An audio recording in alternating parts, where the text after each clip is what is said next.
열린 토론.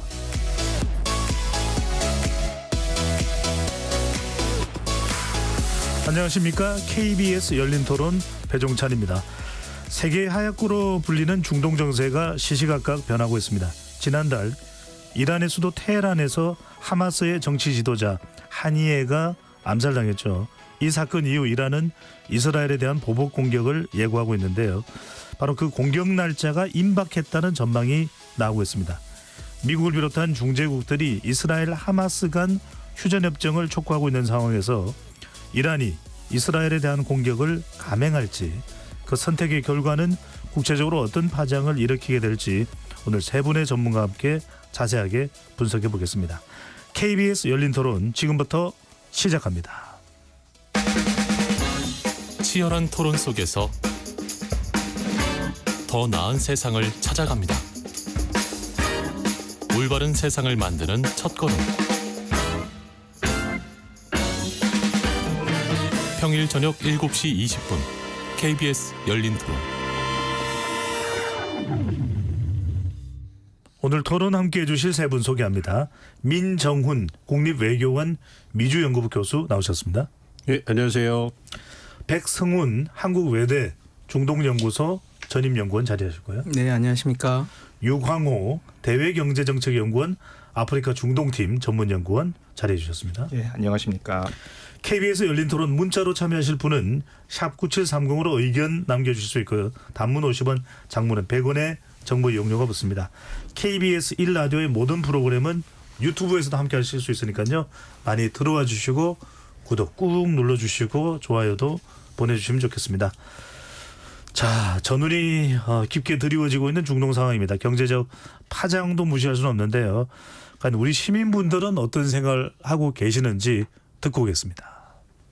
전쟁 날 것도 같지만 뭐 심각하게까지는 번지지는 않지 않을까? 이란도 이렇게 확전되는 거를 원하지는 않지 않을까라는 그냥 기대 정도 하고 있습니다. 근데 이제 뭐 미국도 이스라엘하고 관계가 있으니까 일정 부분 뭐 도울 건 돕고. 어떻게 보면 항상 그런 일들이 일어나서 이것도 결국 그런 정치적 분쟁에 의한 그냥 하나의 도발이 되지 않을까, 그냥 지나가는 일이 되지 않을까 그렇게 생각하고 있어요. 아무래도 이제 중동 쪽이니까 유가가 급등하게 되면 일단 우리나라는 수출 기업으로 먹고 사니까 그걸로 인해서 경제적으로 좀 타격이 입지 않을까 걱정이 되는데, 미국에서는 뭐 무기 팔아서 좋긴 하겠지만 여러 가지 또 변수가 있으니까. 그리고 러시아 우크라이나 전쟁 그것만 봐도 단기적으로 끝날 줄 알았는데 지금 장기전으로 가듯이 좀 가지 않겠어요? 뭐 어차피 진영 자체가 이스라엘 편 아닌가요, 미국은? 그러다 보니까 어쩔 수 없이 이란의 적대적인 이스라엘 편을 드는 거고, 이란이나 이란 편에 서 있는 뭐 러시아나 중국일 수도 있고 미국의 적대적인, 뭐 그렇게 확전 가능성도 없지 않아 있을 수 있겠죠. 다 영향을 미치지 않을까요? 전쟁 나면 당연히 유가 오를 테고, 거기에 되면 경제는 안 좋아질 테니까 주식은 내릴 테고 다 나빠지겠죠. 아무래도 전쟁이 나면 단언할 순 없지만 약간 서로 견제하다 보면 오래가지 않을까요? 러시아나 우크라이나 전쟁처럼. 시민 여러분들의 의견 어떻게 들으셨는지요? 자, 이란의 이스라엘에 대한 직접 공격 가능성이 커지고 있는데, 먼저 세 분께 지금 정세 전면선 가능성 여부 먼저 간단하게 첫 질문 드리고 본격적인 토론에 들어가겠습니다. 먼저 민 교수님 어떤 상황으로 보시는지요? 이란이 굉장히 곤욕스러운 상황이다 생각하고 있습니다. 손님을 모셔서 대통령 취임식을 하려고 하는데 수도에서 그 손님이 폭살을 당했다. 이건 굉장히 그 외교적 군사적으로 수치거든요. 그러니까 뭔가 보복은 해야 되는데 이 보복을 하자니 어떤 중동 전체로 확진이 될 것 같고, 그리고 미국의 눈치도 보이고 서방 사회의 그 눈치도 보이고, 그렇다고 해서 안 할 수도 없고, 그리고 또 폭살을 했는데 그 어떤 정치 지도자하고 수행원만 죽고 이란 국민들은 피해가 없단 말이에요. 아하. 그렇기 때문에 이걸 수위를 조절해야 되는데 네. 어디까지 가야 될 것인가. 그래서 굉장히 그 관련돼서 논의를 하고 있기 때문에 전면전, 그러니까 지상군이 들어갈 가능성은 거의 희박하다고 보고요. 예. 근데 그 포격이나 미사일 공격을 할 텐데 어느 정도까지 어디를 타격을 할 건가, 이 부분에 대해서 고민이 커지고 있다 그래서. 네. 지난번에 또 전문가들 분들 나오셔서 말씀하시는 것이 미사일을 어디로 쏘느냐, 어느 정도 화력의 미사일을 쏘느냐, 몇 발을 쏘느냐, 몇 시에 쏘느냐, 이런 것도 다 그런 의미를 담고 있는데 백영구님께서는 어떻게 이 정세 보고 계시는지요? 민 교수님께서도 잘 말씀해 주셨지만 지금 몇몇 전문가는 이렇게 얘기하고 있어요. 이란이 지금 외통수에 걸렸다. 왜냐하면 지금 말씀하신 대로 뭔가는 해야 되는데 지금 하자니 지금 특히 지금 대통령이 당선된 페제스키아는 제일 먼저 중요한 게 그 경제 제재를 풀어야 되는 거가 제일 과제거든요. 예. 근데 이때 만약에 이스라엘의 보복 공격을 하고 그것이 또 확전이 돼 버리면 경제 제재 자기가 대통령이 된 제1 과제가 그거였는데 그게 막히게 되는 효과를 나요. 그래서 지금 이란 외교부 대변인이 한 얘기가 지금 이란의 상황을 잘 이야기해 주고 있다고 생각합니다. 뭐라고 얘기했냐면 이렇게 예. 얘기했습니다. 그러니까 우리는 이스라엘의 행위에 보복을 할 것이다. 그리고 벌을 내릴 것이다. 그러나 우리는 이 행위가 그 풀 스케일, 그러니까 그 전면전으로 이렇게 확전되는 것은 바라지 않는다. 이 얘기를 했거든요. 그래서 지금 근데 이게 되게 어려운 겁니다. 신의 한 수를 찾아서 보복은 하되 그렇지만 이게 이스라엘 입장에서도 확전을 해서 전면전하기엔 좀 애매한 그 지점의 어떤 보복 공격을 해야 되는데 이게 지금 상당히 쉽지 않아서 지금 이제 그런 것들이 있는데 근데 걱정되는 것은 이제 어떤 보복 공격을 해도 이스라엘 입장에서 이거를 뭐 물고 자기네들이 더 강력하게 또 보복하고 전면전으로 끌고 갈 수도 있는 상황일 수도 벌어지니까 아마 지금 이란은 이 공은 이란한테 넘어왔고 이란은 아마 지금 여기서 되게 여러 가지로 골머리를 앓고 있을 겁니다. 예. 유광호 연구원께서는요? 예, 저는 일단 많은 전문가들이 다 비슷한 생각을 하시는 것 같아요. 그 전면전 그 확정 가능성은 사실 낮을 것으로 좀 보고 있고요. 일단 한이의 사망 사건이라는 게 이제 7월 31일 날 이제 발생을 했는데 그렇다고 이제 2023년 10월부터 시작된 이런 중동 내 분쟁 구도가 크게 바뀌었을까라고 봤을 때는 저는 그렇지 않다고 생각합니다.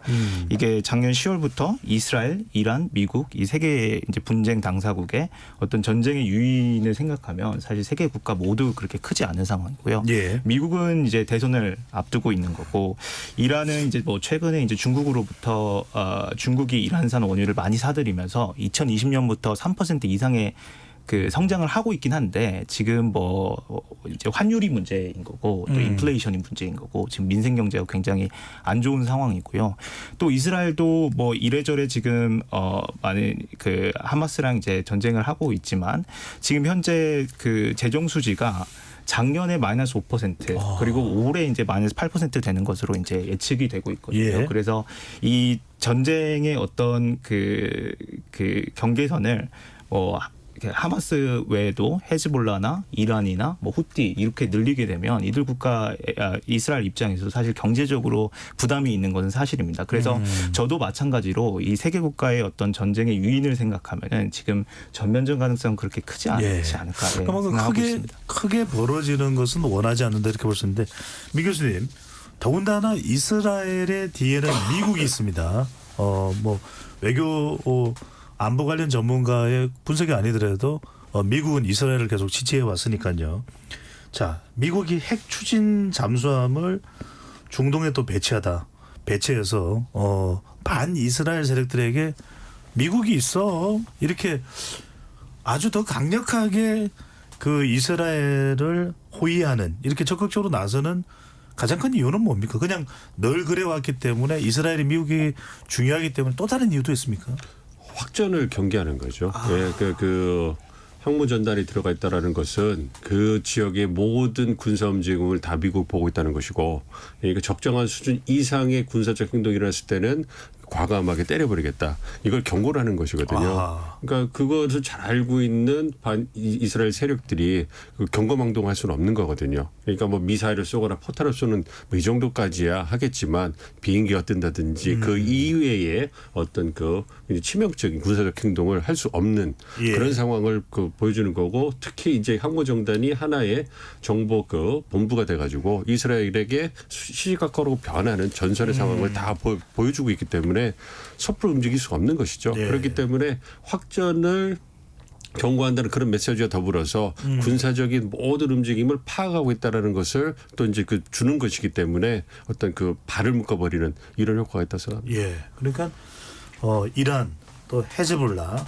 후티다, 미국이 있어 이렇게 이제 엄포를 놓는 셈인데 백영구님, 근데 이제 오는 15일입니다. 네네. 우리 이제 강복절날 이 카타르 도하에서 카타르가 중동에서 참 중재자 역할을 많이 하는 것 같아요. 네. 근데 이스라엘 하마스 간의 휴전 협상이 예정돼 있는데 하마스가 참석할지 여부가 불투명하다. 네. 이건 뭐 때문입니까? 이게 항상 그렇습니다. 지금 이제 저희가 이 협상에 대해서도 얘기가 많은데 협상이 잘 되냐 안 되냐를 보려면 우리가 이걸 보여야 됩니다. 이 협상 파트너를 대화의 파트너로 인정을 하고 있느냐. 그 믿음이 제일 중요한 거거든요. 예. 근데 이제 문제는 이겁니다. 이스라엘도 지금 다 들어오겠다고 하는 건데 이 안이 인질안을 어떻게 이스라엘 인질을 어떻게 구원해 풀어줄까 그거니까 오긴 하는데 이스라엘도 이 얘기를 하는 겁니다. 그렇지만 하마스가 우리 인질을 잡고 있으니까 우리 가서 협상을 하지 하마스를 이 이스라엘 하마스 전쟁 이후에 재건의 파트너로 보고 있지 않다. 우리 그 얘기를 하려고 오는 거 아니야? 인질 협상이라고 하니까 똑같은 거죠. 하마스 입장에서는 자기네들이 어차피 여기 들어가서 인질을 풀어주고 좋은 대화만 하는 게 아니라 자기네들도 이제 이 이후에를 봐야 되는데 이스라엘은 자기를 이거 끝나면 이제 나는 널 죽이러 또 들어갈 거야. 라파 작전 할 거야라고 하는 상황에서 어떻게 보면 이 협상이 지금 이렇게 붙을 수가 없는 거죠. 그래서 예. 그 이스라엘 입장에서는 협상이 열린데 그리고 그 주요 의제가 인질들을 어떻게 풀어내고 이렇게 하는데 오케이 그럼 들어가서 우리가 얘기를 하지. 그런데 하마스 입장에서는 인질이 중요한 게 아니라 그것도 하나의 자기네들의 그 바게닝 칩이긴 하지만 예. 그걸 통해서 정전 그다음에 전후에 어떻게 그 재건 프로그램을 할까라고 하는데 지금 이스라엘은 그 얘기를 하고 싶지 않다 그러니까 그럼 하마스 입장에서도 그럼 우리가 가서 할 얘기가 없다 이렇게 얘기하는 거죠. 하마스는 자기들 정치를 좀 해보고 싶은데 이스라엘은 아예 그냥 상대조차 안 하는. 그렇죠. 상대를 하는데 상대하는 건 인질 협상. 왜냐하면 너네들이 인질을 데리고 있으니까. 예. 그리고 이렇게 그러니까 그런 거죠. 지금 이스라엘 인질이 한 몇 명 정도 지금 아직 남아 지금 있습니까? 150, 160명 이 정도 아직 남아 있죠. 그러니까 예. 이제 많이 남아 있는 상태고. 지금 그래서 네타냐후도 지금 이번에 그 작전을 하기 전에는 궁지에 몰렸던 게 국민들이 아니 하마스를 격퇴하고 인질을 구출해내겠다고 얘기했는데 하마스를 격퇴한 것도 아니고 인질을 구출한 것도 아닌데 왜 자꾸 후티를 때리겠다 헤즈볼라 하겠다 이런 얘기가 나오는 상황에서 하니엘을 잡음으로써 그래도 내가 스트롱 리더다. 내가 해야 될 때는 과감히 하는 리더야 하고 보여주기 위해서 어떤 승부수를 던진 거거든요. 예. 그래서 그 측면에서 보면 이제 왜 이렇게 진행되고 있는지를 좀 가늠해 볼 수가 있는 거죠. 그래서 최근에 사실 일련의 유영권님. 사건들도 그 지금 휴전 협상을 어렵게 만드는 요인이 되고 있을 것 같은데요. 일단 하마스의 입장이 지금 현재 미국이 제안한 것을 그대로 하면 되는데 왜 지금 이스라엘은 다시 협상을 하려고 하느냐. 그래서 이제 하마스는 들어오지 않으려고 하는 거고. 이게 근데 궁금합니다. 예. 그래서 이게 이제 국제 또 분쟁과 관련된 부분이니까 우리 청취자분들도 유튜브 시청자분들 모를 수도 있는데 유강호 연구원께서 이 부분 좀 설명해 주시면 바이든 대통령이 제시했다는 3단계 휴전안이 내용이 뭡니까? 예, 일단 그 바이든 대통령이 지난 5월에 이제 백악관 연설에서 이제 제안을 한 거고요. 예. 이제 1단계가 그 6주간 휴전에 돌입하면서 그 하마스 내 인질과 그리고 이스라엘 내 팔레스타인 수감자를 이제 맞교환하는 일부를 맞교환하는 그게 이제 1단계로 보시면 될 것 같고 2단계는 이제 휴전을 영구적으로 연장해서 하마스 내 인질을 석방하고 그리고 이스라엘군이 가자지구에서 철수를 하는 게 2단계라고 할 수 있고요. 3단계는 이제 가자지구를 재건을 하는 동시에 이제 사망한 인질들 유해를 다시 이제 이스라엘 유가족에게 인도하는 그런 과정으로 이제 이어지고 있는데 예. 사실 이게 많이 이렇게 제안이 되고 또 이제 안보리에서 이게 채택도 되고 좋은 방안이다 이렇게 얘기가 많이 오고 하마스도 지금 바이든 대통령이 제안한 안대로 하자 이렇게 이야기를 하는 거네요. 그렇죠. 예, 그렇게 됐는데 사실 사실 굉장히 세부적으로 들어가면 이게 궁극적으로 이제 종전이냐 휴전이냐를 놓고 약간의 의견이 있고 그리고 이스라엘이 가자지구와 그 이집트의 경계선의 컨트롤 문제 그리고 예. 가자지구 내에 어떤 그 컨트롤 문제를 두고 계속해서 이제 새로운 의견들을 새로운 이제 조건들을 이제 제시하는 상황이 됐었거든요. 그래서 사실 최근에 있어서는 이스라엘이 계속해서 조금 그 휴전 협상에서 새로운 조건들을 계속 제시해서 어렵게 만든 상황이 이어진 것 같습니다. 요걸 잠깐 여태하면 예. 이게 있으면 영국이 처음에 이런 똑같은 안을 제안했어요. 그러면서 어떻게 했냐면 이스라엘이 하마스는 안 된다니까 우리는 하마스와 종전 안 해요. 휴전은 할 수 있어요. 언제까지? 인질을 다 석방하고 할 때까지. 그래서 영국이 제안했던 거는 자 그러면 이렇게 인질을 다 하고 풀어내고 하마스 리더진을 이걸 다 카타르로 빼낸다. 그래서 가자지구에서는 다 빼내서 가자지구 내에서는 하마스 리더십이 없게 이렇게 하겠다라고 얘기를 하고 제안을 했음에도 네. 이스라엘은 아니 우리는 하마스 축출이지 하마스가 카타르에 가서 또 이런 그 가자지구에 대해서 이런 뭐 활동을 하거나 여론전하고 얘네들이 협상 파트너로서 계속 하는 거는 우리가 인정 안 하겠다라고 계속 반대를 했던 거거든요. 그래서 지금 유광호 연구원님이 말씀하신 대로 이제 이 안에 그 바이든 안도 보면 어찌됐건 종전 그리고 이제 그냥 이스라엘 군을 빼는 거예요. 그리고 이스라엘 인질들을 다 풀어내는 거. 그리고 이제 끝나죠. 근데 그 다음에 그러면 하마스가 그러면 이 이후에 가자 지구의 통치 세력으로서 이제 협상 파트너나 대화 파트너가 되는 거야. 이런 것들은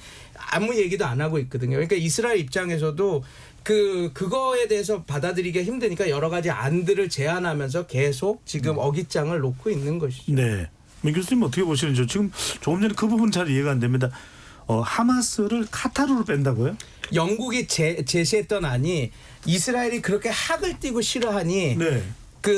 지금 하마스에 있는 그런 세력들을 다 해서 카타르 내에 있게 카타르에서 그냥 활동을 하게 그냥 가자지구에서는 빼낸다라는 거죠. 그 다. 무장 정파를 카타르로 가는 것을 카타르가 원할 수가 있나요? 카타르는 그게 이집트, 카타르, 영국이 서로 대화를 하면서 했던 안 중 하나입니다. 왜냐하면 카타르는 그 헤즈볼라 그다음에 무슬림 형제단 이런 모든 사람들을 다 이렇게 데리고 있습니다. 왜냐하면 이거를 그게 그 카타르의 특이한 외교 정책인데 이게 등거리 외교, 소위 말해서 옴니 발렌싱이라고 자기는 스위스 같은 세력이 되고 싶어하는 거예요. 세계 각국의 적대 세력들도 다 우리 카타르 도하에 와서 평화협정도 그래서 그 미국과 탈레반의 협정도 카타르가 데리고 와서 한 겁니다. 그러니까 그런 역할을 통해서 자기네들의 그런 정치력 그다음에 외교력을 극대화하는 게 그 정책이거든요. 그래서 네. 그 하마스를 데려온다라고 하는 것은 아니 그런 폭력 세력인데 하마스를 어떻게 카타르는 받아들이려고 하죠? 아니 이미 한의에도 카타르에서 거주하면서 계속해서 협상하고 그런 역할을 하고 있었습니다. 여튼 하마스가 카타르에서는 큰 문제를 안 일으키고 있기 때문에 카타르에서는 받을 수 있다 이런 이야기를 한 건지 모르겠는데 자 여하튼 간에 이스라엘과 하마스 사이의 협상은 잘 안 되고 있는 상황입니다. 민 교수님. 그런데 이란도 이스라엘 공격이 상당히 좀 최근 들어서는 좀 주춤했었는데 한의의 피습 이후에 최근에 이렇게 다시 공격한다라는 이야기를 하는 태도가 변한 이유는 뭡니까? 더 이상 물러나기가 어려운 그런 상황이라고 생각합니다. 예. 말씀드린 것처럼 어쨌든 공격을 하긴 해야 되는데 시간이 한 10며칠이 지났잖아요. 그렇게 되다 보니까 이게 이제 대내적으로 이제 압박을 받는 것이죠.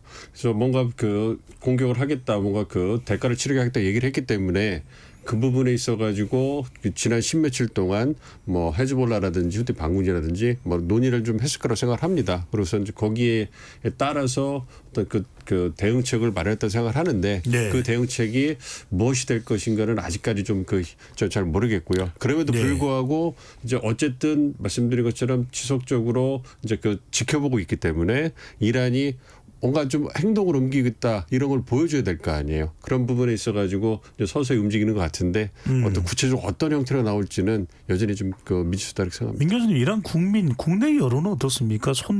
하마스 손님이 와서 죽었는데 이란이 가만히 있을 소냐? 언론도 이스라엘을 좀 어떻게든 공격하라 이런 국내 여론이 있습니까? 그렇죠. 그러니까 뭐 이란에서도 의회에서 언론 보도에 나오는 것처럼 의회라든지 어쨌든 의회라든지 군부라든지 다 강경파가 득세를 하고 있기 때문에 어쨌든 손님을 모셔놓고 이제 그 사고가 터졌기 때문에 이 부분에 대해서 강경하게 대응해서 이란의 그 단호함을 보여야 된다는 그런 입장이 있는 것이고요. 예. 한편으로는 우리 국민이 죽지 않았는데 굳이 전면전이라든지 너무 강하게 대응하는 것은 지나친 것이 아니냐. 그러니까 먹고 살기도 힘든데 이런 부분을 고려해서 국제사회와의 관계도 고려해야 되는 게 아니냐. 이러한 상반된 의견이 좀 대립하고 있는 것 같아요. 예, 유 의원님.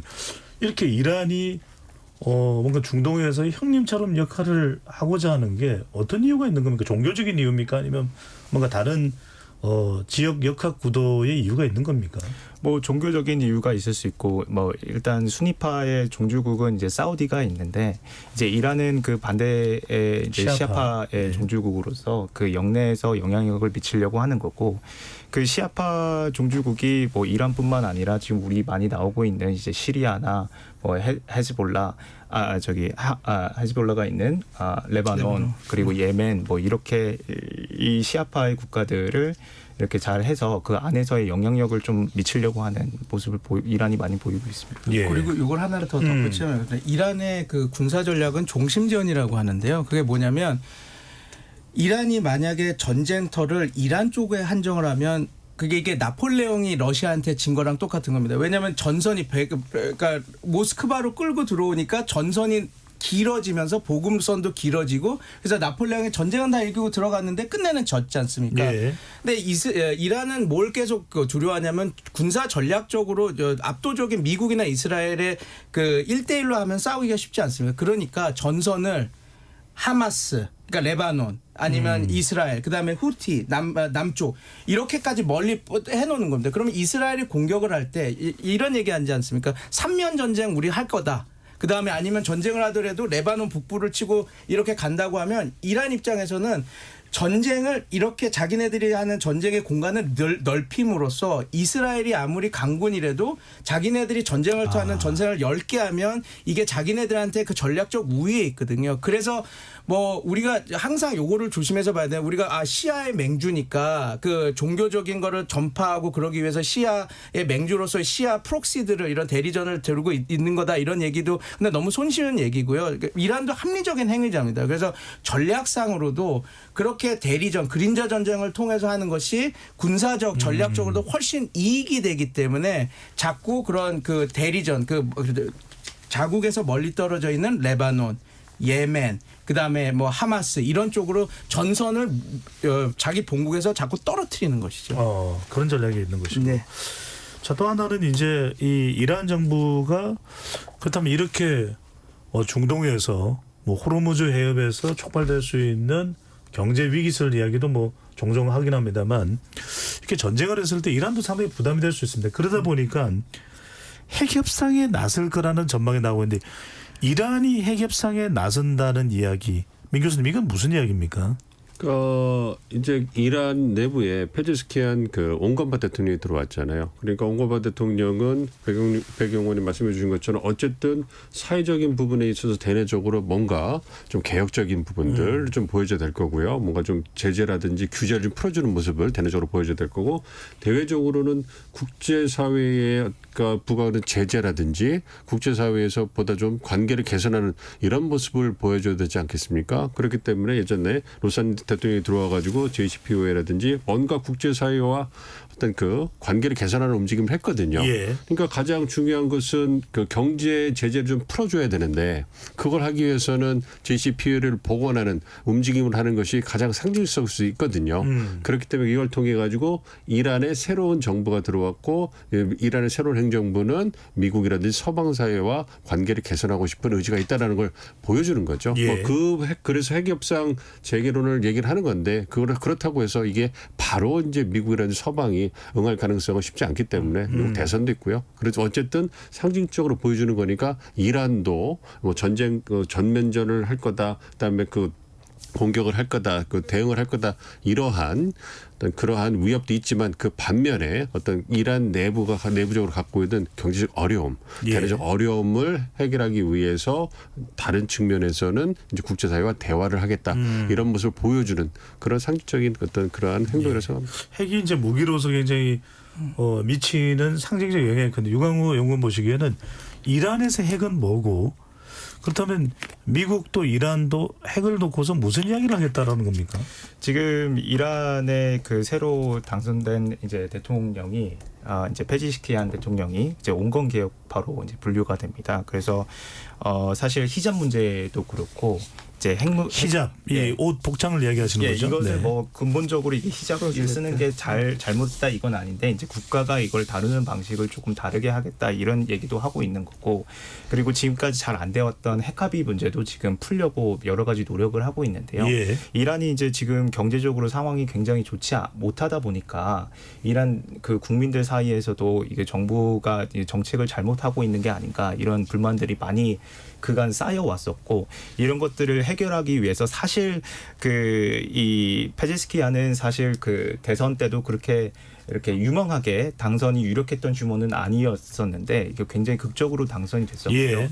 그래서 지금부터 이제 핵합의를 통해서 핵합의를 하면서 이제 경제를 좀 개혁하고 경제를 좀 성장시키고 서방과의 관계도 개선하려는 그런 모습을 보이고 있는데 최근 이제 며칠 전부터 계속해서 이제 뭐 예전에 로하니 정부 때 그 핵합의를 했었던 주요 인사들을 그 정부 내각 인사로 이제 하고 예. 그리고 또 이제 블룸버그 기사를 통해서는 또 이른바 온건한 대화주의자네요. 예. 네. 그 유로피안 그 카운실하고도 이 핵합의에 대해서 최근에 얘기를 하는 등 이렇게 핵합의에 대해서 굉장히 좀 지금부터 적극적인 모습을 보이고 있긴 한 것 같아요. 네.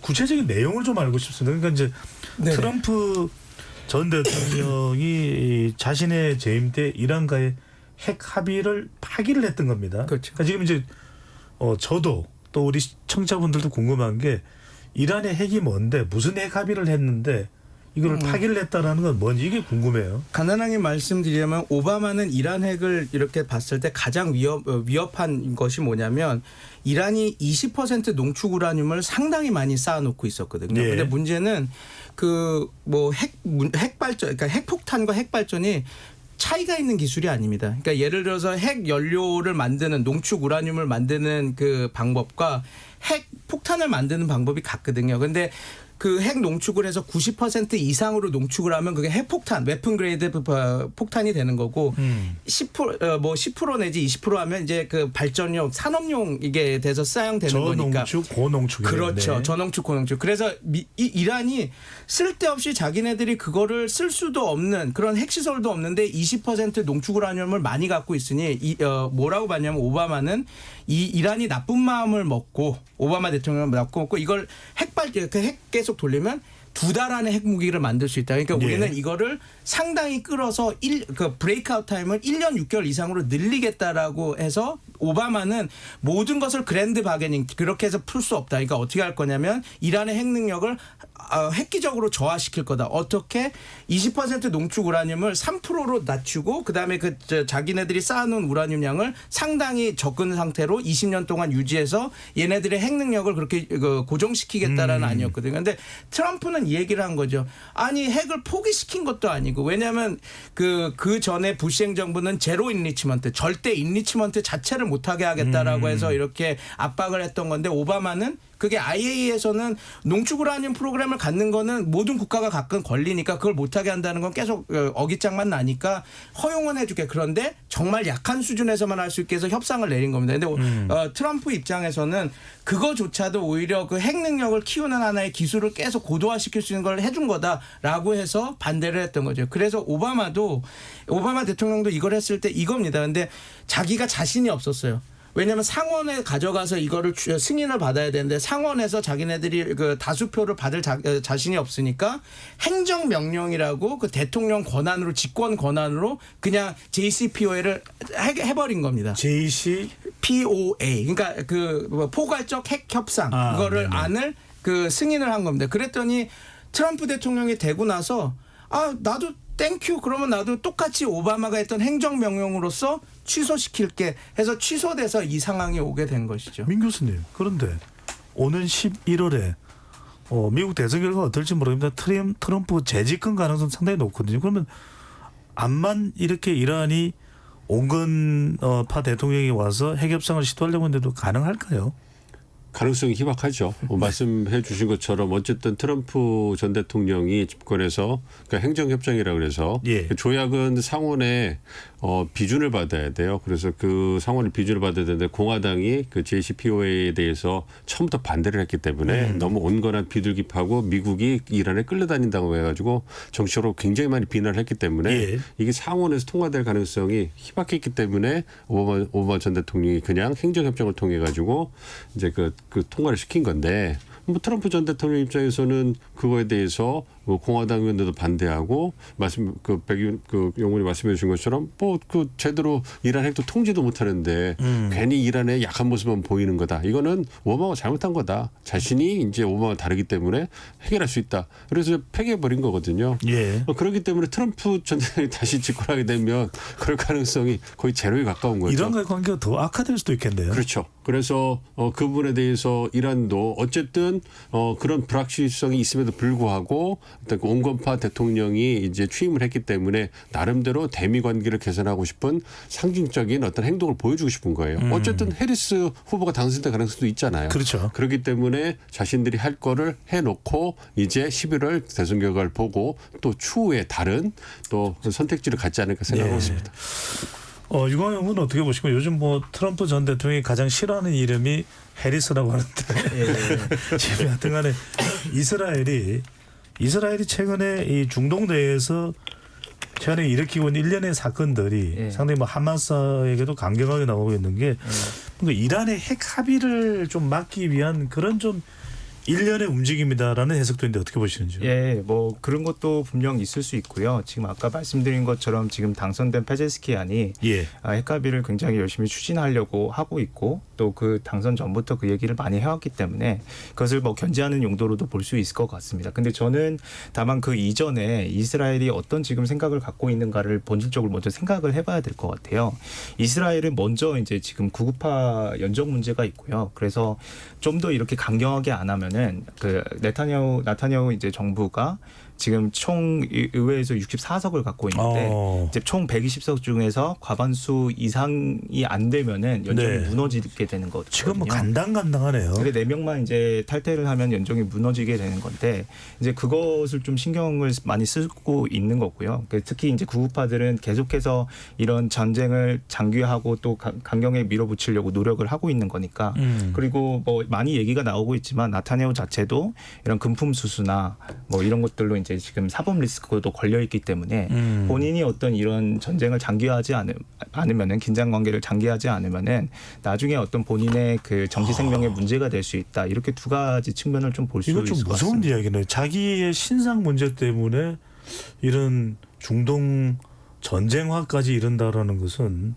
선뜻 듣기에는 무서운 이야기인데 자, 배경국께 여쭤보시고 게 최근에 이스라엘이 상당히 세게 나오거든요. 이스라엘이요. 이번에 공격 그 한이엘을 암살. 그런 거 보면 약간 이게 이런 영향도 있는 거면 바이든 대통령 중재를 시도했던 바이든 대통령이 사실상 이제 무력화되고 좀 이스라엘을 정말 이 우쭈쭈하는 트럼프 전 대통령의 영향력이 커지면서 뭐 세게 나가봐 이런 성격도 있는 겁니까?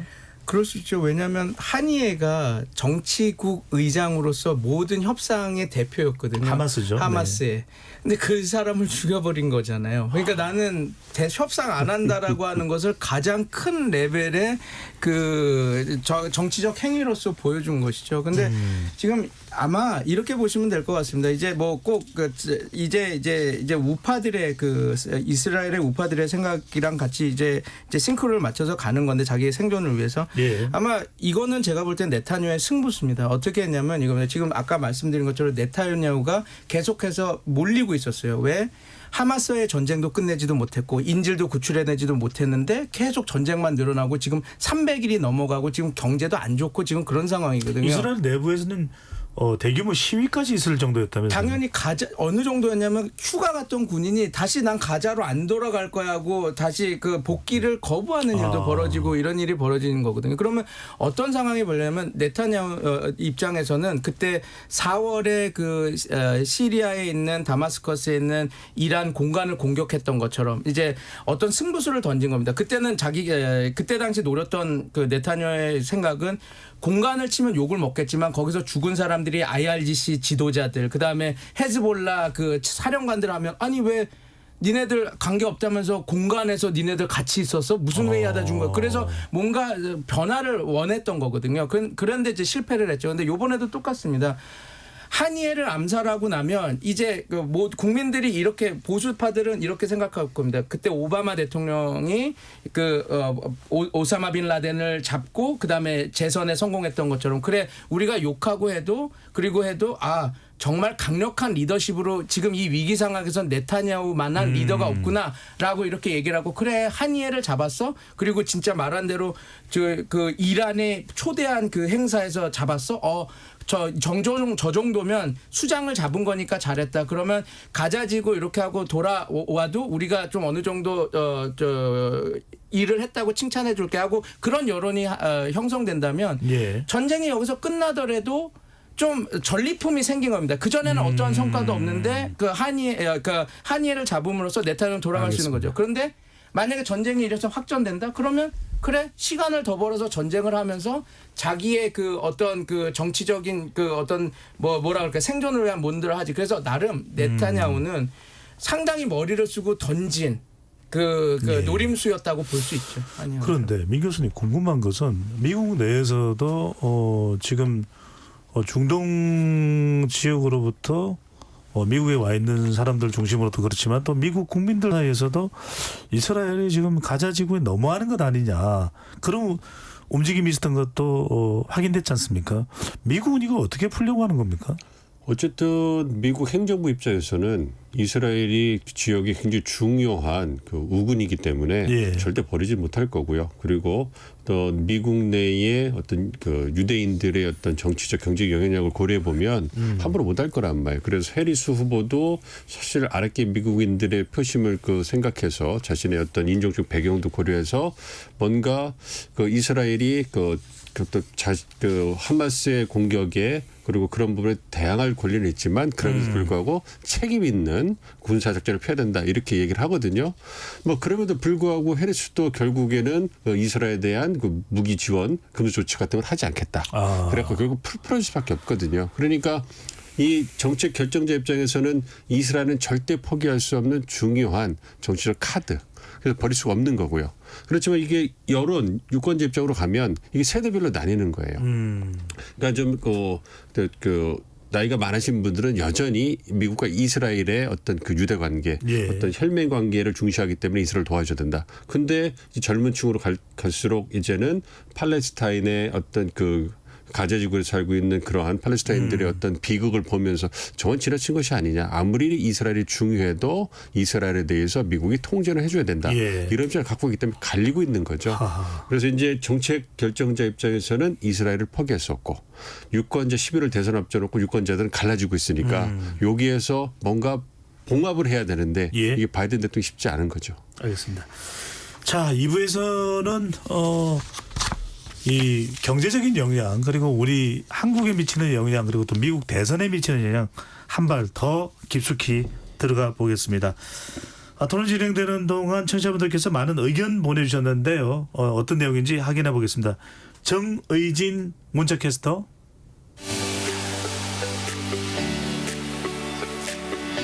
네, 지금까지 청취자 여러분이 보내주신 문자들 소개합니다. 9346님, 역사적으로 중동은 평화로운 적이 없는 것 같습니다. 오랜 시간 많은 사람들이 희생되는 모습을 지켜보는 것도 참 마음이 아픕니다. 하지만 종교와 영토를 둘러싼 전쟁은 앞으로도 계속될 것 같아 더 마음이 씁쓸합니다. 3209님, 언제쯤 중동에 평화가 찾아올까요? 러시아 우크라이나 전쟁도 몇 년째 이어지는 마당에 중동까지 위태로워지는 걸 보니 점점 전쟁이 세계 곳곳을 뒤덮고 있는 것 같아 걱정입니다. 전쟁의 시대를 살아가고 있는 그 나라 국민들은 얼마나 고통 속에 살고 있을까요?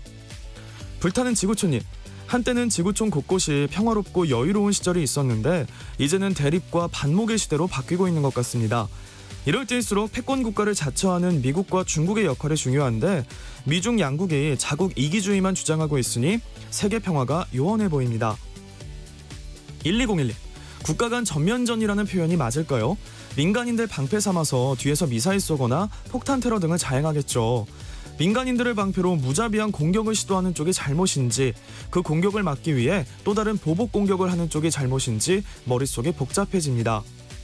6923님, 중동 위기가 커질수록 국제 유가 불안은 물론 우리나라 수출입에도 상당한 차질이 예상됩니다. 코로나 위기를 벗어난 지 얼마 되지 않았는데 또다시 전쟁이라는 외부 변수 때문에 우리 경제가 편할 날이 없는 것 같네요.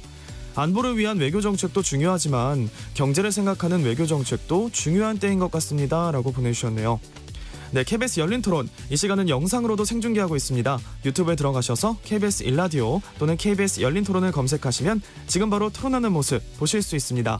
방송을 듣고 계신 여러분이 시민 농객입니다. 계속해서 청취자 여러분들의 날카로운 시선과 의견 보내주세요. 지금까지 문자캐스터 정희진이었습니다.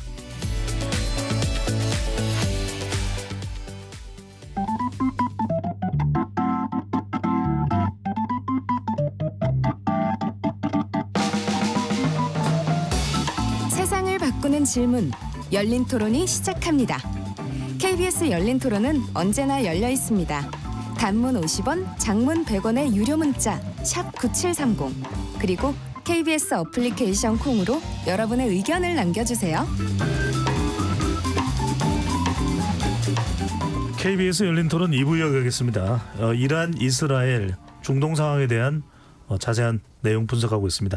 스튜디오에 백승훈 한국외대 중동연구소 전임연구원, 유광호 대외경제정책연구원 전문연구원, 민정훈 국립외교원 교수 세 분과 함께하고 있습니다. 유 연구원님, 궁금한 건 결국 중동 사태가 우리 국민들에게는 경제입니다. 예. 호르무즈 해협이 봉쇄되는 거 아닌가. 결국 이 국제 경제에 미치는 영향 어떻게 보고 계시는지요? 예, 일단 지난 10개월 동안 한번 국제 유가를 돌아보면 물론 그 중간중간에 뭐 긴장이 좀 이렇게 고조되면서 이렇게 오른 적도 있었지만 사실 지금 현 시점 WTI가 이제 79.62달러거든요. 예. 이게 2023년 10월 바로 하마스가 이스라엘을 침공하기 전에 그 전의 국제 유가 수준이랑 비슷합니다. 그래서 이것의 이유를 좀 살펴보면은 사실상 지금 중동 내에서 분쟁 당사국이라고 할 수 있는 뭐 이스라엘이라든가 뭐 레바논, 그리고 예멘, 뭐 팔레스타인 이런 국가들이 이게 주요 일단은 산유국이 아니고요. 그리고 이란이 이제 우리가 주요 산유국으로 알고 있는데 지금 EIA 기준으로 한 335만 배럴, 일산 335만 배럴 정도 이제 생산하는 것으로 지금 나와 있는데, 이것도 어떤 미국의 이제 경제 제재 때문에 지금 이란이 팔 수 있는 국가가 이제 중국밖에 없거든요. 그래서 중국이 모두 사고 있는데 중국 내에 어떤 잠깐만요, 연구원님. 예. 우리나라로 이란산 석유는 안 들어오고 있습니까? 예전에는 수입을 했었죠. 예전에 굉장히 많은 포지션을 많이 수입을 했었는데 지금은 이제 경제 제재 이제 부과된 다음에는 이제 할 수가 없는 상황이죠. 그렇군요. 이란산 석유는 대한민국에는 안 들어오고 있다. 네. 지금 현재는 아예 안 들어오고 있는 것으로 지금 알고 있습니다. 그래서 그래서 사실 이 중국의 어떤 석유 상황이 타이트해질까를 보면은 사실 중국은 러시아로부터 원유도 공급받을 수 있는 거고요. 러시아가 이제 유럽으로의 원유 수출이 막혔기 때문에 만약 이란의 원유 수출이 이란으로부터의 원유 수입이 막힌다고 해도 다른 데로부터 원유 수입을 할 수 있는 그런 여지가 많거든요. 중국은 그래서 사실 이란의 어떤 원유 원유 생산 자체가 문제가 생긴다 하더라도 물론 335만 배럴이라는 많은 양의 석유를 생산하고 있지만 그게 국제 유가에 커다란 지대한 영향을 미친다고 생각하기에는 제한적이다. 좀 제한적이다 이렇게 볼 수 있고요. 그리고 또 이게 사실 만약 유사시에 뭐 국제 유가가 올라가면 사실 사우디아라비아도 그렇고 지금 여러 오펙 국가들이 이제 자발적 감산도 하고 있고 감산도 하고 있는데 이것을 이제 풀 가능성도 있기 때문에 유가 자체는 좀 제한적이라고 저는 생각이 듭니다. 근데 이제 걱정해야 될 거는 아무래도 호르무즈 해협 문제인데요. 근데 사실 호르무즈 해협 문제도 이제 뭐 사실 극단적인 경우를 제외하고는 이제 예. 봉쇄되기가 사실상 어려운 문제라고 저는 개인적으로 생각하고요. 지금 호르무즈 해협에 그 왔다 갔다 하는 원유 물동량 중 한 1,800만 배럴 정도 되는데 이 중에 1,200에서 1,400만 배럴이 이제 아시아 국가로 수출을 하고 있고 그래서 호르무즈 해협을 봉쇄하려면 아시아 국가의 그 눈치를 굉장히 많이 봐야 되는 거고 또 옆에 있는 GCC 그 사우디아라비아를 비롯한 여러 걸프 국가의 이제 수출 문제도 걸려 있기 때문에 이들 국가와의 어떤 이제 관계 문제도 있는 거고 그래서 예. 사실 호르무즈 해협을 봉쇄한다는 것은 굉장히 좀 어려운 극단적인 상황에 있는 일이다. 그래도 예. 우리가 사실 이 가능성 자체를 무시할 수는 없기 때문에 생각은 해둬야겠죠. 네. 거의 이란이 백영권님. 극단으로 가서 엔드게임 이제 우리가 할 수 있는 모든 걸 다 하겠다라고 했을 예. 때 벌어진 일이고요. 그래서 저도 질문을 받으면 지상전 아니면 공중전 했을 때 아니면 어떨 때 우리한테 경제에 타격이 많이 좀 있습니다. 나눠서 분석을 해주십시오. 그런데 너무 죄송한 말인데 그거는 그게 별로 중요하진 않습니다. 그러니까 제일 중요한 건 말하는 것 말씀 유광호 연구원님께서 말씀해 주신 것처럼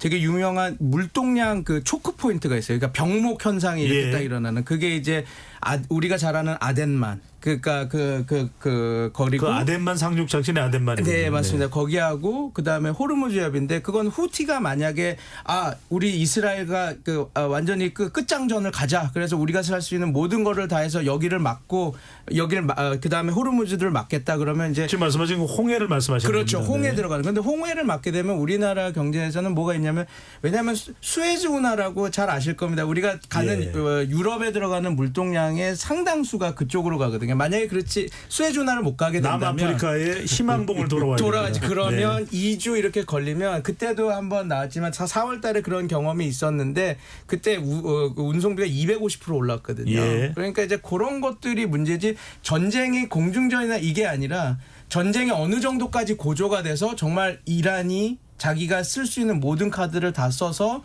이제 뭐 후티도 써서 그 홍해를 막고 그 수에즈 운하도 공격을 하고 그다음에 저기 호르무즈 해협을 막고 이런 경우일 때 우리가 받을 경제 그 타격이 제일 클 거다 이렇게 봅니다. 예, 민 교수님은 경제적 상황은 어떻게 보십니까?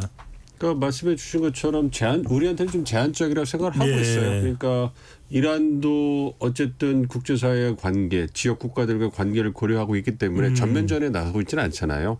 그래서 사실 이렇게까지 이란과 이스라엘 관계가 악화될 거라고는 저는 개인적으로 예상은 못했어요. 그러니까 예. 이란도 굉장히 신중한 모습을 보이고 있었고 물론 헤즈볼라라든지 후티 반군들이 미사를 쏘긴 했지만 그거는 제한적이기 때문에 이것이 큰 두 개의 행위자인 이란과 이스라엘이 이렇게 전면적으로 붙을 가능성에 대해서는 별로 보질 않았거든요. 그렇기 때문에 그렇다는 것은 전쟁도 제한적이 국지적이라고 한다면 그것이 미치는 경제적 영향도 지역이라든지 전 세계에 미치는 영향도 국지적일 것이다. 그리고 이제 다들 말씀해 주신 것처럼 원유 생산이라든지 물동량에 있어서 극단적인 경우를 제외하고는 그렇게 큰 영향을 미치지 않을 것이다.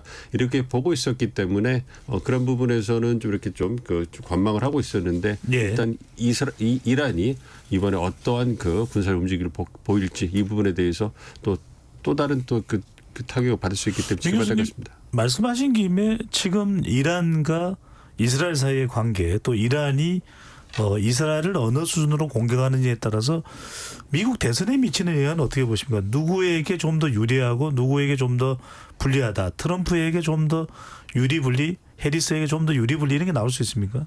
일단 바이든 행정부에서는 전쟁을 신속하게 끝내야 되는 거죠. 왜냐하면 그 트럼프 전 대통령이 지금 강하게 밀어붙인 선거 프레임 자체가 바이든 행정부의 실정이에요. 그러니까 바이든 행정부 실정이고 대안으로 미국 우선주의를 내세우고 있기 때문에 그 실정의 대표적인 걸로 이제 강조하는 것이 남북 국경. 미국 내 경제 상황, 인플레이션, 물가 그리고 실패한 대외 정책이란 말이에요. 그러니까 실패한 대외 정책이 두 가지가 있잖아요. 우크라이나 전쟁과 이스라엘 하마스 전쟁이 있는데 사실 미국 유권자들에게 우크라이나 전쟁은 이미 잊혀진 전쟁이에요. 워낙 오래됐고 그리고 직접적인 이해관계가 없기 때문에 이제 2000년 전쟁이 돼버렸는데 이스라엘 전쟁은 다르죠. 이스라엘은 그 유대인 미국인이 있고 또 하마스 전쟁에 팔레스틴이 엮여 있고 표심에 직접 영향을 미치잖아요. 예. 최근에 해리스 후보가 어떤 경합지에서 유세하는데 거기에 팔레스타인 어떤 그 유권자들이 좋아진 그 권리라고 할까요? 예. 그거를 갖다 옹호하는 그 저항 그 유권자 들어와가지고 막 시위를 하니까 해리스 후보가 막 화를 내면서 그렇게 해서 트럼프 후보가 이기는 걸 원하지 않을 거라면 내가 말을 하게 해달라 이렇게 하면서 이제 그 강하게 대응했던 그런 부분도 있거든요. 예. 그러니까 해리스 후보 입장에서는 전쟁이 빨리 끝나야 되는 거죠. 그건 바이든 행정부 실정이 되는 거고 나약한 바이든 행정부를 승계한 해리스 이렇게 되니까 트럼프 전 대통령이 공격이 될 거고 그리고 트럼프 전 대통령 입장에서는 이스라엘을 지지하면서 예. 전쟁이 오래 가는 것은 최소한 대선 때까지 가는 것은 나쁘지 않은 옵션이 되는 거고 그 뒤에는 네타냐후도 어쨌든 트럼프 전 대통령과 잘 지내고 있으니까 또 트럼프 전 대통령이 당선될 가능성을 보면서 자신의 어떤 그 정치적인 입지도 고려해서 강하게 밀어붙이는 것은 예. 그리 나쁘지 않은 그런 행태라 생각하고 있습니다. 백영근님은 이 중동 상황과 미국 대선과의 관계 어떻게 보시는지요? 원래 전문가들 사이에서 그 얘기를 많이 있었거든요. 무슨 네. 말이냐면 미국 대선에는 외교 문제가 그렇게 큰 영향을 끼치지 않는다. 그래서 유명한 말 있잖아요. 클린턴 대통령 때 뭐 이 경제야 문제는 경제야 바보야 이렇게 딱 문제는 경제야. 딱 이런 네. 얘기를 하는데 근데 말씀하신 대로 이스라엘 팔레스타인 문제는 또 다른 휘발성은 있는 거는 사실입니다. 근데 그게 어느 정도까지 영향력을 끼칠지는 되게 제한적이었는데 말씀하신 대로 이게 소위 말해서 그 바이든 행정부의 정말 외교 정책, 중동에서 외교 정책이 다 실패하는 거거든요. 요거까지 실패하면. 왜냐하면 그 아프가니스탄에서도 탈레반한테 물론 이제 그 전부터 다른 행정부도 빼겠다 했는데 이상하게 빼는 바람에 그렇게 됐고 그다음에 지금 JCPO에도 복권 못했고 예. 심지어 요번에 이스라엘 팔레스타인 문제도 해결 못해. 야 그러면 미국이 하는 중동 냉전 이후에 한 중동 정책에서 바이든 대통령께서 다 날려먹었네 이렇게 되니까 이게 원래 외교 문제는 큰 문제가 안 되는데 이게 되게 정권의 무능함으로 특히 바이든 행정부는 외교통이라고 해서 그랬는데 아니 그게 그러니까 되니까 지금 문제가 되는 거예요. 백영근님 말씀 도중입니다만 정말 바이든 대통령 그러면 뭐 상원 의원 활동할 때도 상원 외교위원장을 하면서 외교 달인이다 외달이다 외교 달인의 의미입니다. 그다음에 토니 블링컨 국무장관도 외교 전문가잖아요. 그렇게 중동을 왔다 갔다 했는데도 해결이 안 됩니다. 이게 부담이 되겠네요. 그게 그래서 대선의 영향력을 크게 행사하는 거죠. 그래서 요번에는 조금 다릅니다. 그러니까 이 이스라엘 팔레스타인 분쟁이 아마 어느 정도까지는 제가 뭐 수치화해서 얘기는 하긴 쉽진 않겠지만 대선에 조금 영향을 끼치는 건 사실이다. 네. 자, 또 하나 주제가 중요한 게 중동 상황을 보면은 항상 뭔가 해결될 게 있는가? 왜냐하면 이스라엘은 계속해서 중동에 대해서 또 눈을 부라리고 있고 또 이란은 또 이란대로 이스라엘의 눈을 부라리고 있고 사우디아라비아는 좀 잘 모르겠고 유영건님 네. 뭔가 중동 지역의 이 정세가 변할 만한 모멘텀이 있을까요? 이게 사실 쉽지는 않아 보이고요. 뭐 최근에 얘기가 나오고 있는 게 아무래도 그 이란의 경제 제재를 해제를 만약 미국이 좀 허락을 해주면은 예. 좀 이렇게 추진을 하면은 이란이 아무래도 좀 이거에 있어서 좀 열린 마음으로 나오지 않을까 이런 얘기들이 있는데 사실 이것 자체도 이 핵 합의가 이게 단기간에 갑자기 결정된 문제는 아니고요. 오랜 기간 걸리는 거고 그리고 미국 입장에서는 사실 죄송합니다. 이란 입장에서는 과거에 본인들이 핵 합의를 한 이후에 이제 미국 행정부가 이것을 아예 돌린 적이 있기 때문에 이 지금 현재로서는 보장을 굉장히 원할 거라면 합의를 한번 하면은 이거를 되돌리지 않는 보장을 원할 것이고 또 그 과거에 이제 바이든 때 뭐 이거에 대해서 얘기하기도 했었는데 이런 보장의 문제라든가 아니면은 그 이란 내부적으로도 지금 페제스키안이 그 온건개혁파 이제 핵 합의를 막 계속 하려고 하고 있는데 그 사실상 그 대통령 위에는 그 이란에서는 종교 지도자가 하메네이가 있거든요. 그러니까 하메네이의 어떤 허락의 문제도 있을 것이고 그래서 이거 자체가 사실 쉽게 보이지는 않습니다. 그래서 이게 단기적으로 어떤 해결된 문제는 아닐 것 같고요. 좀 장기적 과정에서 봐야 되지 않을까라는 왜냐하면 여기 잠깐 백용근님 하시고 우리 민 교수님 짧게 가겠습니다. 얘기했는데 왜냐하면 이것도 있습니다. JCPOA가 2015년에 됐을 때 가장 큰 문제는 그 다음에 이란도 느꼈습니다. 실질적인 그 해외 직접 투자가 들어오질 못했거든요. 왜냐하면 미국이 너네들 JCPO에서 경제 제재 올려줄게 했는데 항상 죄송한데 JOCPO를 다시 한 번 더 말씀드립니다. JCPOA 예, 죄송합니다. 예. JCPOA 그 포괄적 그 핵 예. 합의 요걸 이렇게 알겠습니다. 됐는데 네. 이제 요런 거죠. 이게 경제 제재를 풀어줬는데 미국이 재무부에서 그 달러를 통제를 세게 합니다. 그러니까 그래 너네들 투자해. 그런데 나중에 이렇게 투자를 하려고 들어가 보면 야 근데 너 투자했던 돈이 그 IRGC 그 이란 혁명 수비대랑 연관된 은행에 들어간 게 잡히는데 하고 그게 사실인지 내용 증명을 하나 보내면 모든 기업이 불확실성 때문에 투자를 못 하는 거거든요. 그러니까 예. 이란은 야 경제 제재 해제됐어. 들어와 했는데 우리 기업은 이런 것들을 놀라서 투자를 못하고 그러니까 왜 오래 걸리냐면 이제 그 JCPOA라고 하는 합의만 다시 된다고 되는 것이 아니라 이란도 학습을 했습니다. 이게 협상이 된다고 끝나는 게 아니라 실질적인 그런 투자나 이런 것들이 돼야 되는데 이게 어떻게 되니까 지금 페제스키아는 그런 것들도 다 보면서 어떻게 직접 투자를 이끌어낼까 이제 볼 거니까 이거는 상당히 오랜 시간이 걸리고 해야 되는 문제이기 때문에 예. 이게 지금 쉽지 않은 문제입니다. 지금 이 문제는. 네. 두 분 다 이미 쉽지 않다는 말씀을 해주시긴 했습니다만 민정은 교수님께는 뭔가 모멘텀이 있지 않을까. 중동의 모멘텀 있을까요, 교수님? 있으면 얼마나 좋겠습니까? 그러니까 수십 년에 걸쳐가지고 이 중동 그 정세가 얼마나 불안정했습니까? 예. 그리고 미국이 이 그 중동에서 균형 작용을 하면서 이제 21세기 중국 견제를 하기 위해서 빠져나오고 싶었는데 계속 발목을 잡고 해결책은 나오지 않으면서 그 국부는 계속 이제 그 투여가 되는 그러한 그 수렁에 빠지는 이러한 모습을 보여왔거든요. 예. 그래서 이제 조금 이제 그 2021년에 바이든 행정부가 여름에 그 아프가니스탄에서 그 혼란한 그러한 굉장히 비참한 모습 보여주면서 그냥 어거지로 빠져나왔잖아요. 그러고서 이제 뭔가 좀 그 모멘텀을 가지려고 했는데 다시 전쟁이 나서 다시 끌려 들어가고 있지 않습니까?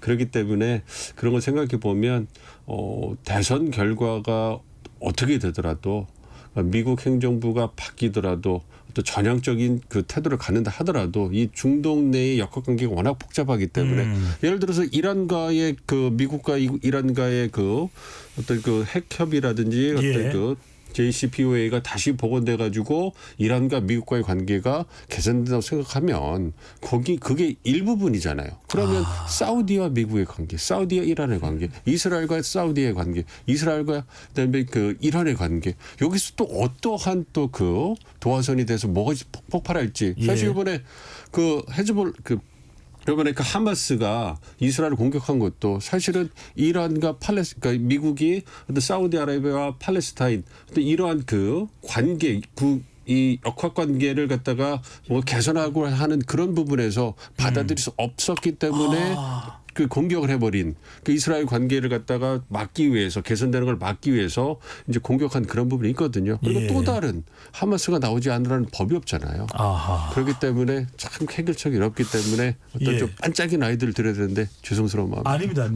유 연구님 또 바로 궁금해질 수밖에 없는 것이 지금 특히 이제 우리 윤석열 정부에서는 중동 관계가 상당히 좋습니다. 아랍에미레이트와의 관계 또 사우디의 지금 빈살만 이 왕세자 총리하고는 지금 무슨 우리 네옴시티의 투자 뭐 한두 투자가 아닙니다.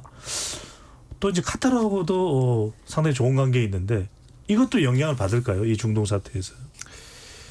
뭐 이제 좀 봐야겠지만 예. 사실 그 지금 사우디아라비아나 UAE나 이제 내부적으로 나오는 얘기가 특히 이제 사우디아라비아 서부 개발이 그런데 사우디아라비아의 그 리야드 수도는 이제 중심에 있는 거고 이제 서쪽 남쪽에는 그게 이제 네옴시티 쪽이죠? 네. 아닙니다. 네옴시티는 아예 서북부 쪽이고 네네네. 이제 뭐 제타나 이런 경제 도시는 이제 남서쪽에 있는 거고 그 석유 유전은 다 동쪽에 있거든요. 그래서 지금 네옴시티가 개발되고 있는 이제 서북부 그리고 그 아래 이제 홍해 개발 프로젝트라고 해서 얘네가 관광 개발 프로젝트를 많이 하고 있는데 예. 이런 것들이 사실상 그쪽에 인프라가 사실 많이 없어 갖고 이 홍해나 뭐 호르무즈나 이런 물류가 위협이 받으면은 이제 그쪽으로 들어가는 이 어떤 건설 기자재라든가 이런 것들이 납기가 지연되고 또 들어가는데 물류 비용도 상승되고 이런 것들이 굉장히 좀 지금 두각이 되고 있거든요, 이슈로. 그래서 사실 우리가 뭐 사우디아라비아나 UAE나 뭐 카타르나 이제 걸프 국가와 많은 협력을 하고 있지만 이런 것들이 사실 이런 전쟁의 어떤 리스크들이 추후에 우리가 그쪽에서 경영 활동을 하는 데 있어서 문제가 될 수 있다 이런 생각이 들고 그리고 사실 이건 약간 질문에서 벗어난 얘기긴 한데 예. 지금 어찌됐든 최근 몇 년간 우리나라와의 중동 지역과의 협력은 거의 경제 협력은 계속 사우디아라비아, UAE, 카타르의 비중이 많이 늘고 있거든요. 3개국요. 예, 무역도 그렇고 투자도 그렇고 건설도 그렇고 그런데 사실상 뭐 이런 건설이라든가 이런 플랜트 쪽에서는 사실 그쪽 국가들이 이제 석유도 생산하고 돈이 많고 이렇게 갖고 많은 기회가 있지만 우리가 소비 시장으로 봤을 때는 그 옆에 이제 이집트가 있는 거고 이집트가 이제 1억 명 정도 되는 거고 이란이 이제 동쪽으로는 이제 7천만 명 정도의 인구를 보유하고 있고 그 위에는 이제 이라크가 한 3천만 명, 4천만 명 뭐 이 정도 이제 인구를 보유하고 있는데 사실 이들 국가와의 어떤 협력도 우리가 이제 고려해 볼 수 있고 또 사실 진출이 굉장히 좀 했을 경우에 우리가 기회를 많이 잡을 수 있는데 어떤 이런 전쟁 이슈가 만약 불거지게 되면 아무래도 좀 이 리스크가 큰 쪽은 이렇게 주변에 있는 국가들이 많다 보니까 이 사우디나 UAE나 카타르와의 그 경제 협력 비중이 더 증가하게 이런 현상이 더 가속화되는 그런 것들이 좀 우려가 되긴 합니다. 왜냐하면 여기서 잠깐 하나 배경은 하자면 네. 삼성이나 LG는 제 선배들이나 많이 있는데 그 말을 항상 하세요. 무슨 얘기를 하냐면 판매왕이 되고 싶으면 이란 시장을 잡아야 된다. 왜냐하면 저희가 얘기하게 자꾸 지금 플랜트나 이런 걸로 하면 사우디 이런 얘기를 사우디 카타르인데 카타르는 인구가 30만 명입니다. 그러니까 이제 해외 이주 노동자를 해서 100만이 넘어가지만 그러니까 무슨 말이냐면 전체 사우디만 2,500만 정도 되고 나머지들이 다 합쳐봤자 이란의 인구만큼의 시장도 아니거든요. 그러니까 우리가 진짜 원하는 제조업이나 이런 삼성 핸드폰이나 아니면 이제 테레비나 이런 것들을 파는 시장으로서 보면 우리가 조금 그 도외시하는 그 이라크 이란 이집트가 되게 중요하거든요. 근데 우리는 자꾸 석유 오일머니 하니까 저렇게 되는데 조금 저희가 그런 부분에서도 조금 저희가 우리가 손을 뻗어서 좀 진출하는 전략을 만드는 그래서 이렇게 뭐라 그러죠 그 계란을 한 바스켓에만 넣는 게 아니라 이렇게 분산해서 넣을 수 있는 그런 좀 정책도 지금도 너무 잘하고 있는데 좀 그렇게 좀 하는 모습들이 좀 정부에서 보여줬으면 하는 마음입니다. 지금 배경원께서 굉장히 중요한 말씀 주셨습니다. 이란이 우리의 경제적 시장이다. 그렇죠. 동시에 지금 민 교수님께 안 여쭤볼 수 없는 것이 미국의 이 미국 의회 산하의 국방 전략위의 보고서에 북한, 중국, 러시아 밀착 관계 이건 이야기됐습니다. 여기에 이란이 밀착될 수도 있다. 무슨 이야기입니까, 교수님?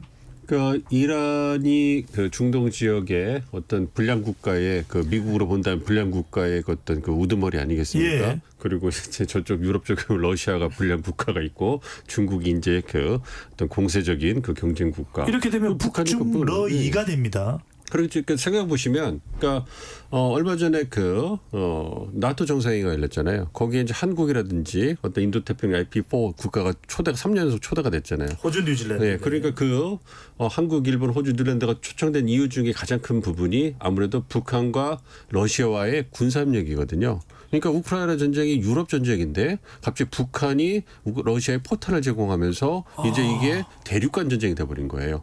거기에 이제 이란도 러시아를 어떤 드론이라든지 이런 군사 기술이나 무기를 제공해주고 있단 말이에요. 예. 그러면 그거에 대응해서 러시아도 이란을 도와주고 방공망 시스템이라든지 무기를 지원해줄 거 아닙니까? 그러면 그 궁극적으로 이게 북중러 했는데 거기에 이란, 그러니까 러시아, 북한, 이제 이란, 거기에 중국이 조용하게 계속 말씀해 주신 것처럼 예. 이 석유도 사주고 또 뭔가 또 다른 도움도 주려고 하기 때문에 이제 그러한 전선이 넓어지는 거 아니겠습니까? 그러니까 대륙 간의 전쟁이 이제는 이제 그 한반도에서의 북한의 위협, 이제 그 우크라이나에서의 러시아의 위협, 이제는 중동에서의 이란의 위협, 이것이 다 연계되고 있기 때문에 예. 그러한 측면에서 이제 다중 전쟁의 위험 증대하고 있다 이렇게 얘기하는 그렇군요. 것입니다.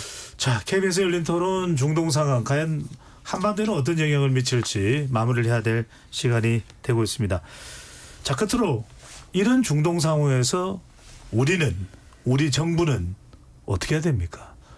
세 분 패널께 1분씩 시간을 드리겠습니다. 먼저 유강호 연구원께서는요. 예, 사실 우리 정부가 지금 최악의 상황을 대비해서 잘 하고 있다고 저는 생각이 들고요. 저기 에너지 안보 불안 문제는 지금 뭐 비축유를 8개월 정도 양을 확보를 해놓은 상황이고 또 이제 수입 우리나라의 대중동 원유 수입 비중이 최근에 가파르게 증가하고 있는데 2021년 59.8%에서 2024년 상반기 72.3%로 굉장히 많이 증가를 했는데 그런 것들도 이제 수입 다변화 정책을 통해서 좀 이렇게 다변화를 많이 촉진하려고 하는 모습을 보이고 있고 또 물류 차원에서는 우리가 물류 비용이 굉장히 아까 홍해 얘기한 것처럼 예. 그것 때문에 많이 물류비가 증가를 했는데 이런 것들도 이제 화주 이제 수출하는 기업들한테 보조금을 지원하면서 잘 해주고 있지만 사실 이게 결국에는 우리나라가 수출로 먹고 사는 국가이기 때문에 예. 수출에 대한 지원을 더 많이 해야 된다. 그리고 알겠습니다. 유가랑 어떤 이제 홍해 사태 물류 모두가 이제 물류 네. 인플레랑 관련이 있기 때문에 그 인플레 관리를 잘 해야 되지 않을까 생각합니다. 백승원 연구원께서는요. 1분요. 네, 저는 이렇게 말씀드리고 싶어요. 우리가 막 대통령도 워낙 말씀 많이 하셨고 얘기 나오는 건데 뭐 이런 말이 있어요. 그러니까 아랍어로 이렇게 사디키가 친구인데 이제 그걸 넘어서 라피크 그러니까 동반자가 돼야 된다라고 얘기를 하거든요. 그런데 우리나라는 항상 얘기하면 국제시장 아니면 쿠웨이트박 그때 무슨 그 자발알리 우리 정주영 회장님이 가서 하는 그 얘기만 이렇게 머물고 있어요. 근데 지금 말씀드린 것처럼 자꾸 그런 그 과거에만 있으니까 지금 말하는 것처럼 우리가 자꾸 산유국에만 집중을 하거든요. 이제 물론 그것도 우리한테 중요한 자산입니다. 근데 그거를 바탕으로 조금 더 다른 그림을 그리고 좀 이렇게 더 확대를 해서 갈 수 있는 우리의 그림들을 좀 그리는 그런 좀 담대한 구상들이 좀 꼭 북한에 대한 담대한 구상뿐만 아니라 중동에 대한 담대한 구상들도 나왔으면 좋겠다. 그냥 그렇게 마무리를 하고 싶습니다. 중요한 말씀입니다. 호르무즈를 향한 이 담대한 구상의 설계를 해야 된다. 맞습니다. 네. 민 교수님. 네. 다른 분들이 뭐 경제적 측면을 많이 말씀해 주셨으니까 외교적으로 본다면 그러니까 가장 기본적인 원칙은 우리의 직접적인 이해관계가 없는 전쟁에는 우리가 직접적으로 개입하지 않는다. 이것은 우리 국익에 반하는 부분이기 때문에 그런 원칙은 계속 견지를 해야 된다고 생각을 하고요. 이와 더불어서 그런 원칙 하에서 미국과의 관계, 동맹이니까 그리고 이란과의 관계가 예. 중요하지 않습니까? 그렇기 때문에 그런 부분에서 말씀드린 것처럼 그 우리가 갖고 있는 레드라인 그 원칙 위에서 미국이 요청하는 것, 이란이 요청하는 것 이런 부분에 있어서 인도적인 지원, 경제적 지원에서 우리가 글로벌 중추국가로서 선진국으로서 할 수 있는 부분, 동맹국으로 할 수 있는 부분, 어떤 그러한 선진국을 할 수 있는 이런 부분에 원칙을 갖고 계속 나간다면 큰 어려움 없이 어떤 이 전쟁에 대응할 수 있지 않을까 이렇게 생각하고 있습니다. 네. 유엔군에게 짧게만 여쭤보면 우리가 이스라엘하고도 뭐 좀 협력하고 있는 부분이 있습니까? 어떻습니까? 있고 근데 사실 그 무역 측면에서 이제 많이 그 사실 이제 분쟁이 이슈화되면서 무역 측면에서 좀 이슈화됐던 게 우리나라가 그 반도체 제조용 장비를 이스라엘에서 많이 수입을 하고 있거든요. 이스라엘도 상당히 기술이 발전된 나라죠. 그렇죠. 예. 근데 그런 것들이 아무래도 이제 전쟁이 장기화되거나 이제 분쟁이 장기화되면은 영향이 있을 수 있다 이런 건데 사실 이런 측면에서는 반도체 제조용 장비나 이런 것들 일단 그 일본이나 여러 말레이시아나 우리가 수입할 수 있는 대체 국가가 많기 때문에 그런 것들 많이 걱정하지 않아도 되지만 사실 이스라엘과의 무역 자체는 2023년 상반기랑 2024년 상반기를 비교할 때 한 30% 떨어졌다. 예, 이거는 말씀드립니다. 예. 아까 백승원 연구원이 이야기한 주변의 국가, 중동 국가도 우리의 동반자로, 경제적 동반자로 라피크 할 수 있는 좀 전략이 마련되면 좋겠습니다. KBS 열린 토론 이것으로 모두 마무리하겠습니다. 세 분 토론 고맙습니다. 감사합니다. 지금까지 KBS 열린 토론 배종찬이었습니다.